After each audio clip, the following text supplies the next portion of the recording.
사랑하는 성도 여러분, 이 세상의 모든 만물은 저절로 생긴 것이 하나도 없습니다. 길가에 풀 한 포기도, 길가에 뒹구는 돌멩이 하나도 저절로 생기지 않았고요. 하늘을 나는 새 한 마리도, 땅속에 거하는 지렁이 새끼 한 마리도 저절로 생기지 않았다는 것입니다. 망망한 대도, 울창한 습속의 나무 한 그루도 스스로 생겨난 것이 없고, 이 우주 만상의 모든 이 창조물은 삼위일체 하나님께서 다 창조하신 줄로 믿습니다. 그 중에 사람을 이 땅에 삼위일체 하나님의 창조의 경륜에 따라서 창조하시고, 사람을 통해서 하나님은 일하시고, 사람을 통해서 우리 하나님은 영광을 받으시고, 사람을 통해서 거룩한 직무를 수행하게 하셨습니다. 우리가 지금 민수기를 공부하는데, 민수기를 여러분 보시면 12지파를 나누시고 12지파는 종족별로 이렇게 나누었습니다. 이런 것을 보면 한 공동체, 한 가문이, 한 가정이 얼마나 중요한지를 잘 알 수가 있습니다. 그러므로 여러분, 하나님의 은혜와 하나님의 섭리 가운데서 우리가 이렇게 푸른성 교회에 이렇게 믿음의 공동체를 이루게 된 것은 하나님의 오묘하신 섭리요, 하나님의 뜻이요, 하나님의 거룩하신 목표가 있는 줄로 믿습니다. 민수기 4장은 네이 지파의 가문별 직무에 관한 그런 말씀이 기록이 되어 있습니다. 하나님은 왜 지파별로, 종족별로, 직무별로 봉사하게 하셨을까? 하나님은 이 지파별로, 또 종족별로, 직무별로 봉사하게 하신 것은 하나님을 잘 섬기는 방법으로 하나님의 말씀에 잘 순종케 하시고, 또 강야 생활을 통해서 하나님 말씀에 훈련된 하나님이 원하시는 군사가 되게 하시고, 하나님이 원하시는, 하나님이 기뻐하시는 그런 백성이 되도록 교육을 하시는 것이었습니다. 그러니까 우리가 말씀을 듣고 예배를 드리고 또 기도하고 신앙생활을 할 때 가장 중요한 것이 있는데, 가장 중요한 것은 주의 말씀 따라 사는 것입니다. 환경 따라 사는 것이 아닙니다.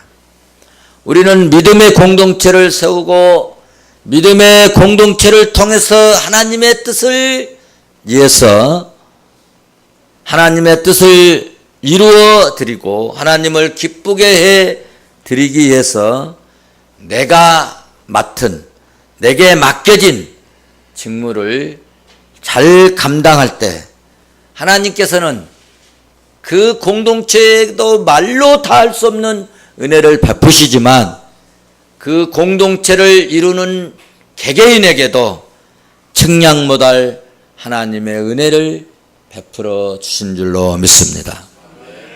하나님은 이스라엘 백성들이 애굽에 살 때는 종로로 다면서 고기 국물을 얻어먹든지 뼈다귀를 뜯어먹든지 또 눈가림으로 속이면서 살든지 어떻게 살든지 하나님이 간섭하지 아니하셨습니다. 그러나 하나님께서 모세를 통해서 출애굽시키게 하시고, 출애굽을 한 다음에 출애굽에서 이제 애굽에서 불러낸 백성들을 이제부터 하나님이 간섭을 하십니다. 애굽에 있을 때는 딱 놔두셨어요.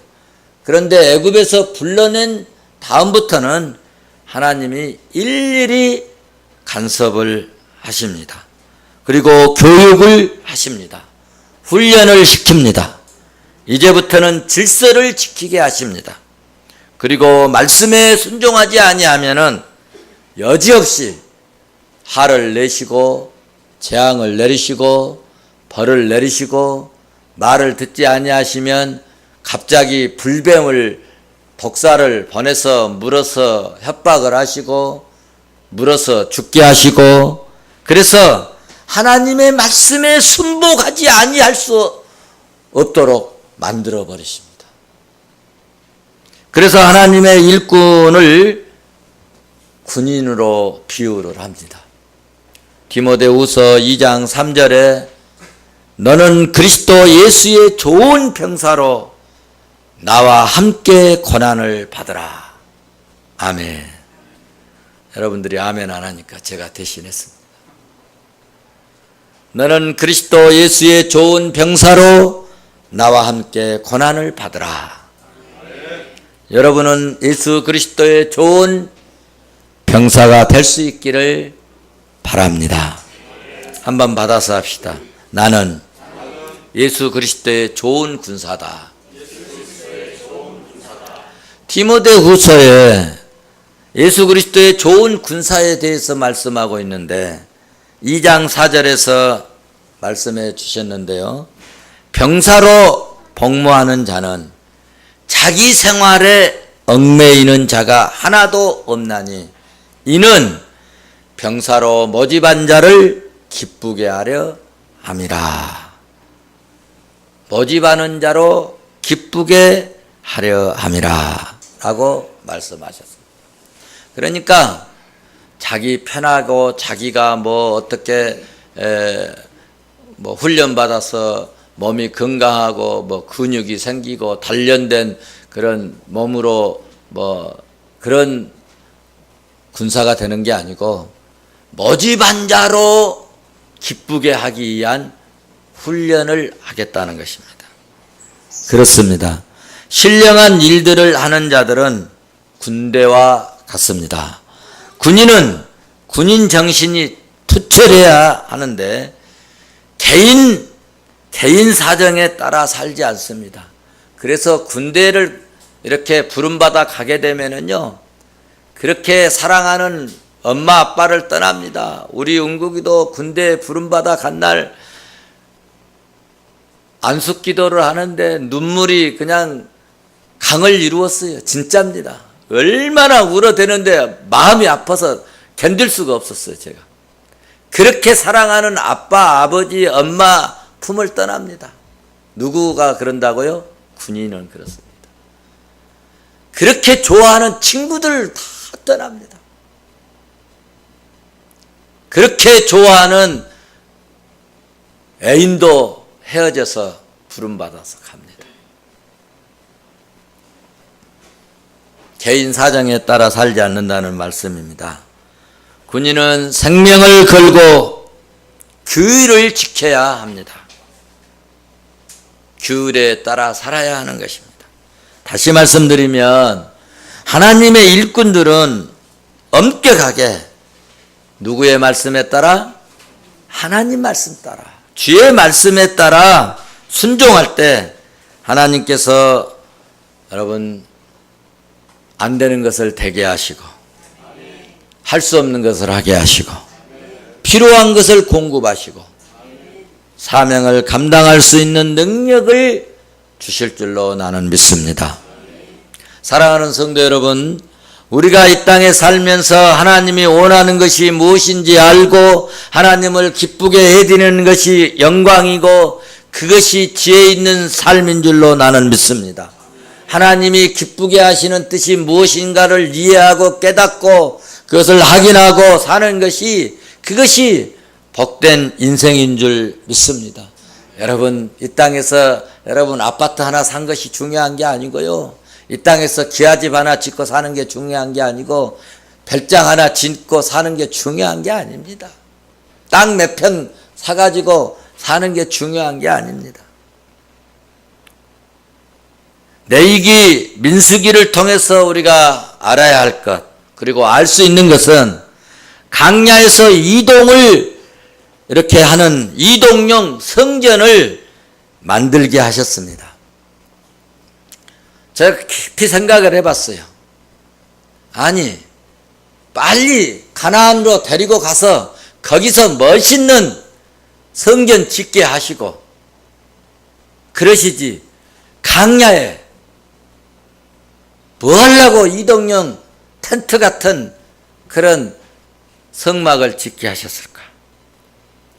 인간적으로 생각하면 물도 없는 광야, 나무 한 그릇 없는 사막, 어서 빨리 가나안 들어가서 거기서 멋있고 웅장한 성전을 짓게 하셨으면 좋았을 텐데, 여러분, 저려도 없는 광야에서 성막을 건축하니까 또 이동할 때 운반해야 되기 때문에 큰 기둥 하나 쓰지 못하는 그런 이동용 이 해막을 짓게 하셨습니다.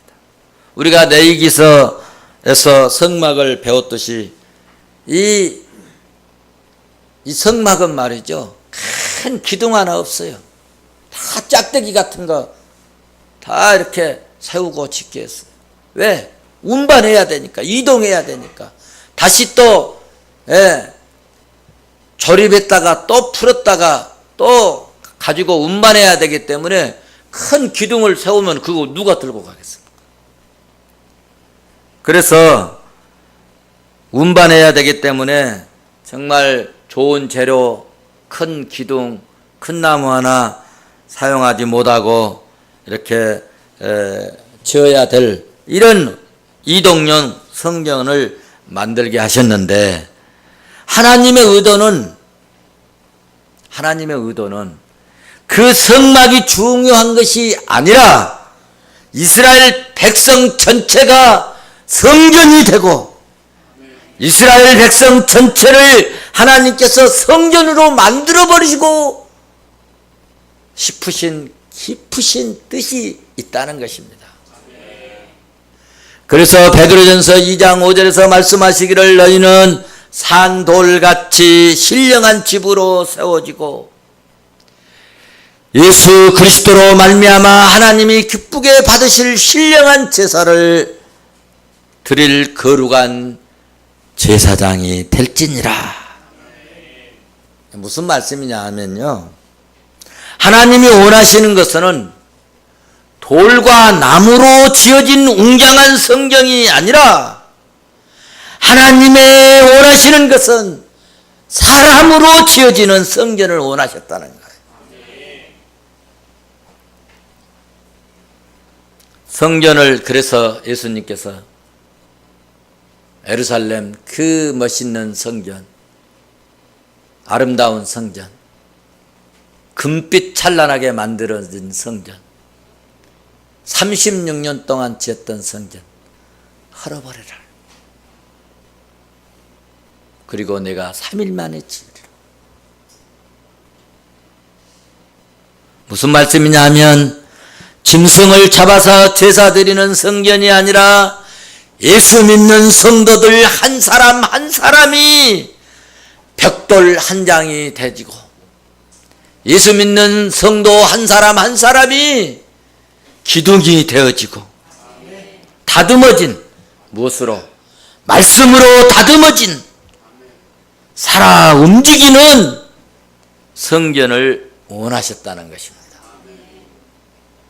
저는 여러분이 살아있는 성전이 되었으면 좋겠습니다.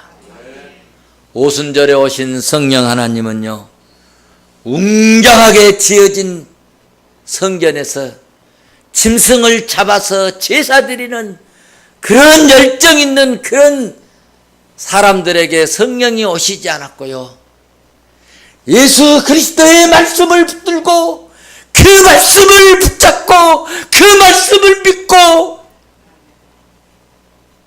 볼품없는 마가의 다락방에서 기도하고 찬송하면서 주님이 보내주시겠다고 하는 그 약속의 성령을 기다릴 때 오순절에 오신 성령님은 제사 지내는 사람들에게 가지 않았고 120명의 말씀 붙잡고 믿음을 가진 그들에게 임했다는 사실을 여러분은 기억하셔야 할 것입니다.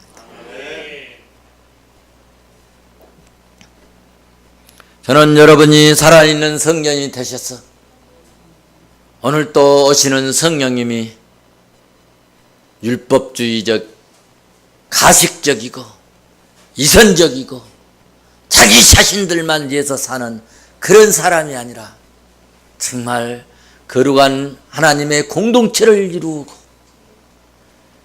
여러분 자신 한 사람이 한 사람이 공동체를 이루는 벽돌이 되시고 기둥이 되어지는 그런 성전이 되었으면 좋겠습니다. 마가의 다락방에 예수 그리스도 이름으로 모인 그들에게 불같은 성령이 임했습니다.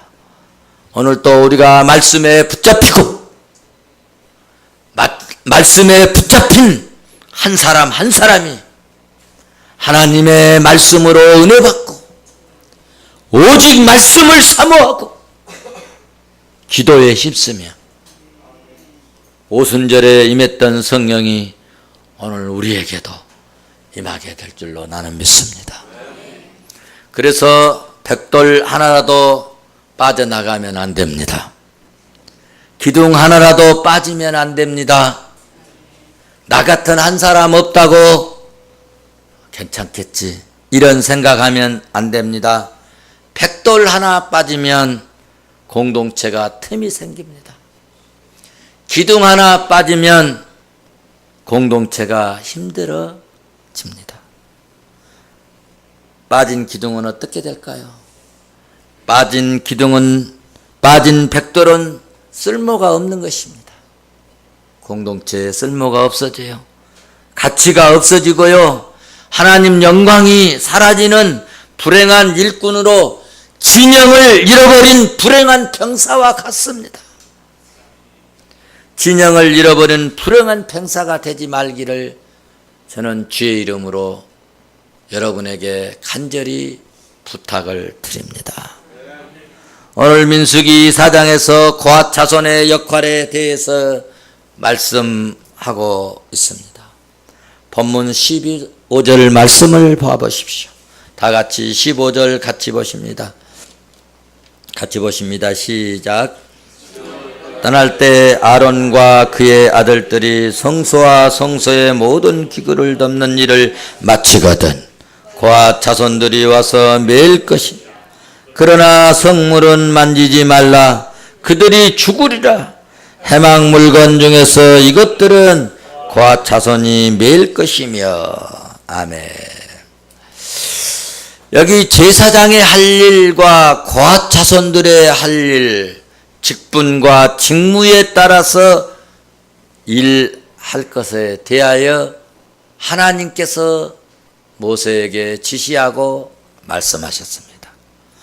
고앗 자손, 고앗 계통의 자손들은 해막의 기구들을 운반할 때 모든 것을 메고 운반하는 일을 맡아 일하도록 했습니다.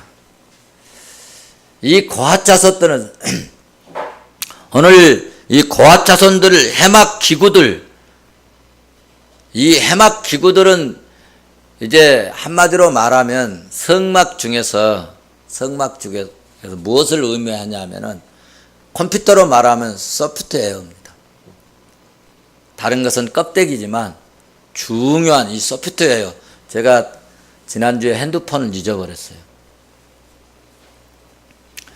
차 위에다 얹어놓고 옷을 걷고 교육받고 이제 더우니까 차에다가 옷 얹어놓고 그 다음에 이제 핸드폰 꺼내가지고 다시 들어가서 운전을 하려고 했는데 마침 위에서 저를 누가 불렀어요. 부르니까 제가 서류를 좀 내야 되는데 그 서류를 다시 꺼내가지고 주고 오고 위에 있는 핸드폰 꺼내가지고 다시 차를 타야 되는데 깜빡 잊어버리고 그대로 운전을 했어요. 운전을 하면서 한 5분쯤 갔는데 뭐 트렁크 뒤에서 뭐 쇠가 살짝 부딪히는 소리가 나서 트렁크에다 뭐 실치를 안 했는데 저렇게 소리가 나지? 이상하다. 무심코 갔어요. 가다가 누구에게 전화를 이제 약속한 시간에 맞춰서 가고 있다고 전화를 시간 딱 맞춰서 도착할 것 같다고 전화를 하려고 하는데 전화를 찾아봐도 없어. 그래서 딱 순간 오는 게 그 땡그릉하고 할 때 그게 핸드폰이었구나. 그리고 국회의사당 앞에까지 와가지고 차를 돌려가지고 다시 교육장소 영종도까지 다시 갔어요. 없어요. 그리고 SK 본사에 연락을 해서 뭐 요즘 또 친구 찾기가 있다며요. 친구 찾기 하면은 뭐 그런데 옛날에는 친구 찾기 하면은 거기까지 거의 갔는데 요즘에는 또 인권 침해라 해가지고 이게 뭐 한 1km 이렇게 정도 그려가지고 동그랗게 나오더만. 또 경찰청에 또 연락을 해가지고 또 뭐 뭐지요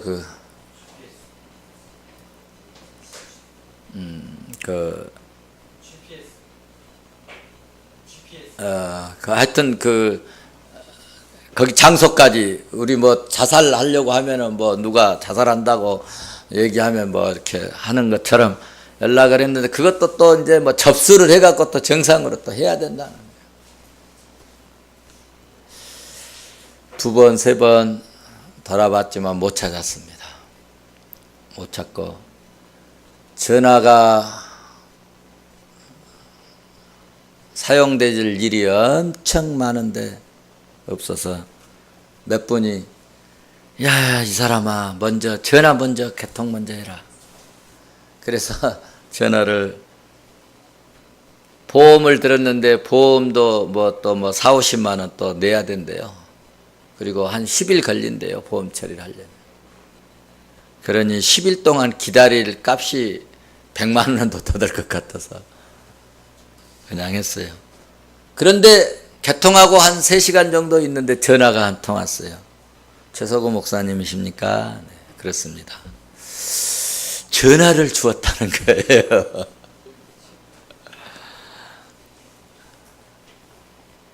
그래서 그 전화 속에 있는 제 전화번호가 전화 한 200명 정도 들었다 생각을 했는데 전화 이렇게 보니까는 제 전화 속에 전화번호가 4,600명이에요. 4,603명인가. 보통 많지 않죠. 그 자료가 없으면 어떠겠어요. 그런데 전화를 받아가지고 이제 가서 해봤는데 전화가 박살이 나버리고 그런데 중요한 그 안에 있는 소프트웨어, 다시 말해서 자료는 살아있더라고요. 그러니까 그 고아자손들이 하는 직무는 뭐냐면은 이런 소프트웨어 같은 중요한 일을 했다 그 말입니다. 성전의 머리 되는 중요한 일을 했다. 네이에게는 이 세 아들이 있었습니다. 세 아들이 있는데 그들이 곧 누구냐 하면 고앗, 게르손, 그 다음에 무라리, 이 세 자녀들이 있는데 이 중에서 가장 중요한 모든 기구는 누가 했다고요? 고앗 자손이 맡아서 일을 하도록 했다. 특별히 성전에서 가장 중요한 하나님의 궤를 고앗 자손이 맡았습니다. 강야에서 빈손으로 가기도 힘들었는데 여러분 성전의 모든 기구를 운반을 했으니까 얼마나 수고가 많았겠습니까? 자기 짐 가지고 가기도 힘든데 한번 생각해 보십시오. 그래서 다른 지파 사람들이 같이 거들어주고 그러면 얼마나 좋았겠습니까? 그런데 어느 누구 지파도 어느 누구도 성전 기구를 손대지 못하게 했다는 것입니다. 하나님의 임재의 상징인 중요한 덮개만큼은 레위 지파 중에서도 과 자손이 맡았다는 사실입니다. 휘장이나 천막은 게르손 자손이 맡았습니다. 그리고 나머지 기둥과 이런 판때기 같은 것들은 오늘 말씀 보시면 무라비 자손이 맡았습니다. 힘들다고 해서 다른 지파 사람들을 쓰지 않았습니다. 멀리 간다고 해서 다른 지파를 투입시키지 않았습니다. 우리 모두는 그러므로 영적 지파요, 영적 레위 지파요, 거앗 자손들이 되었으면 좋겠다는 생각이 듭니다. 강야를 행진할 때 다른 지파들보다 힘이 들고 고생과 수고가 많았을 것입니다. 그런데 하나님은 수고하고 애쓰고 이렇게 고생한 이 거앗 자손들을 무척이나 사랑했음을 저는 말씀을 준비하면서 보고, 우리 성도들도 조금 힘들어도 어려워도 거앗 자손들처럼 살았으면 좋겠다.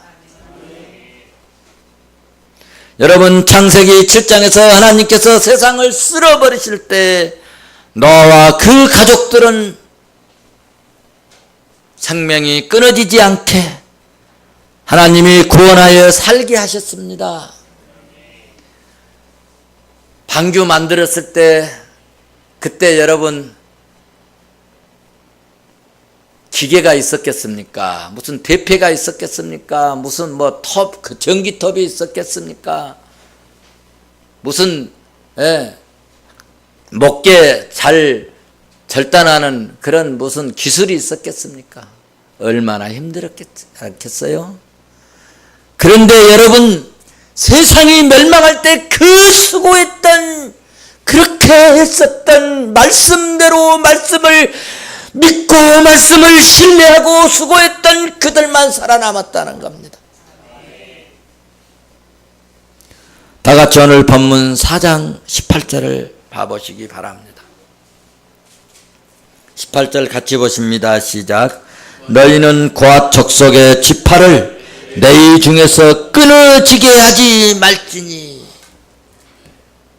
절대로 고앗 지파, 고앗 자손들은 절대로 그 대가 끊어지지 않도록 보호하라는 겁니다.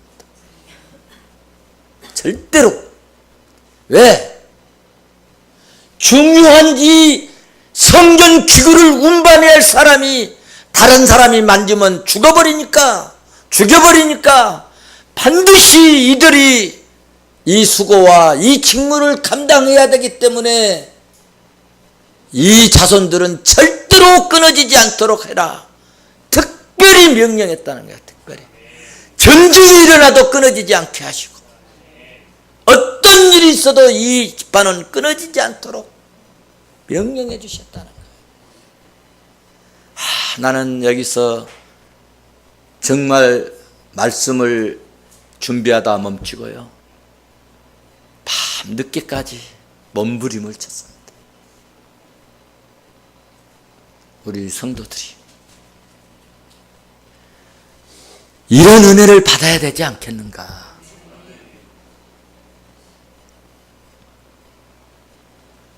하나님이 생명을 보존해 주시겠다는 약속의 말씀입니다. 19절을 같이 보십시오. 더 같이 한번 보시겠습니다. 시작. 그들이 지성문에 접근할 때에 그들의 생명을 보존하고 죽지 않게 하기 위하여 이같이 하라. 아론과 그의 아들들이 들어가서 각 사람에게 그가 할 일과 그가 맬 것들을 지휘하게 할지니라. 무슨 말씀입니까? 아론은 대제사장입니다. 아론의 아들들은 누굽니까? 제사장들입니다.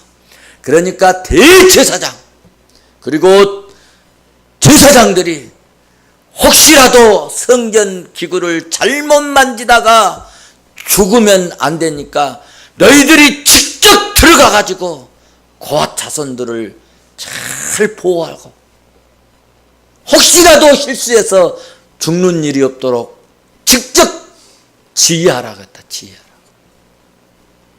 여러분들은 저희 지휘를 받으실랍니까? 저희 지휘를 받고 사실랍니까? 여러분들이 다 결정하고 오시잖아. 여러분들이 다 개입하고 오시잖아. 그리고 기도해달라고 그러잖아. 그리고 제가 무슨 얘기하면은 목사님이 또 이렇군 저렇군 얘기하지 않아요? 오늘 여러분 깊이 한번 생각해 보십시오. 저는 내 성경을 본문을 오늘 택해서 한 게 아니고 공부하는 과정입니다. 깨달음이 있었으면 좋겠습니다. 무슨 말씀이냐? 19절에 고아 자손 그들의 생명을 보존하고 지키고 죽지 않게 하기 위해서 대제사장도 오늘 우리로 말하면요 총회장까지 동원시켰다는 거예요. 노회장 동원시켰다는 거예요.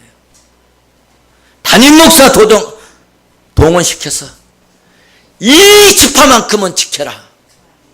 이 자손들만큼은 보호해라. 어떤 자손들이라고요? 고아 자손. 어떤 일 한다고요? 성전의 중요한 일 맡은 종들.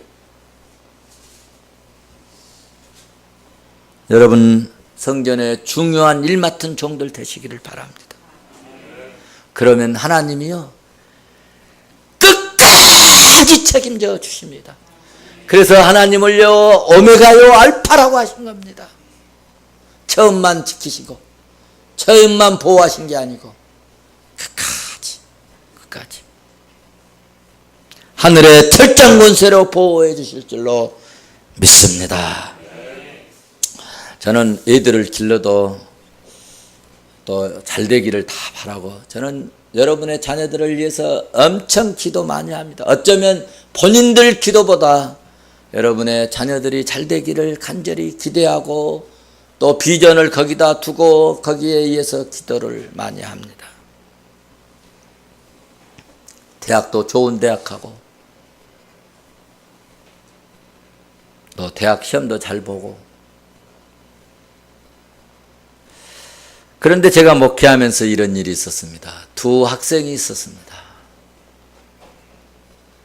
한 학생은 열심히 교회에 나와라 신앙으로 공부해라 했더니 목사님 대학 입시 시험 보고 열심히 할게요. 대학 입시를 가지고 또 얘기하니까 그래라 시험 보고 잘 나와야 돼. 그리고 시험 보는 날 제가 태워서 시험 장소에까지 데려다 줬습니다. 한 학생은 심야 기도에도 나옵니다. 철학 기도에 나와요. 수요일 예배도 나옵니다. 새벽 기도에도 나옵니다. 그래서 제가 한번 불렀습니다. 여러분이 잘 아는 봉규야. 입시가 내일 모레인데 교회에서 살면 어떡하니? 그랬더니 그 아이 하는 말이 목사님 기도 많이 해 주십시오. 제 실력으로는 더 이상 시험 점수 한 문제 1점도 더 맞을 수 없을 것 같습니다. 하나님이 도와주셔야 될 것 같습니다. 그런데 열심히 공부해서 대학 입시해서 시험 봐서 갈 그 학생은 대학에서 떨어졌습니다. 그리고 한 문제라도 맞으려면 하나님이 도와주셔야 되겠다고 한 그 아이는 저 포항공대 수시로 합격했는데 제가 불러다 놓고 그랬습니다. 나는 너를 위해서 포항공대에 가라고 한마디 기도해 본 적이 없다. 그러면 어떻게 기도하셨는데요? 나는 서울대 가라고 기도했다. 1년 내내 하루도 빠지 않고 기도했다. 부모들이 다 포항공대 가기를 바랬습니다. 그런데 그 아이는 내 말을 들었습니다. 목사님, 그럼 어떻게 하면 좋을까요? 또 그 쓰는 거 있잖아. 응? 논술 보면 되지 않냐. 논술 잘 보는 방법이 있다. 노마서를 달달달 외워버려라. 그래가지고 그 아이가 노마서를 그날부터 외우기 시작했어요. 왜 노마서를 외우라겠느냐. 세상 학문을 통달한 사람이 노마서를 썼잖아요. 학문을 통달한 사람 흉내를 내면 거기에 가까이 갈 수 있다. 그래서 저는 여러분처럼 학문을 뛰어나게 한 그런 목회자도 아니잖아요. 학문에 대해서는 김기한 박사가 저보다 더 뛰어나고, 그런데 저는 원리만 가르치셨어요. 그랬더니 부모님들이 그 포항공대 접수를 해버리면 서울대를 시험 볼 수가 없답니다. 당시 포항공대 접수를 안 했어요. 그러니까 부모님들이 막 난리가 났어요. 이모가 그 포항에서 살고, 그런데 거기서 학교 다니고, 그럼 학교도 공짜로 다니고 그럴 텐데 서울대 어떻게 들어가려고. 그때 커트라인이 5점 정도가 낮은데 못 들어가는데 어떻게 하려고 그러는데, 부모님을 아이가 설득을 하는데, 나 목사님 말씀 들었는데 논술 잘 나올 수 있다니까 그랬답니다. 그리고 시험 봤는데 겨우 합격을 했어요. 그리고 6개월 동안 열심히 공부해가지고 서울대에서 26등을 났습니다. 서울대를 졸업했어요.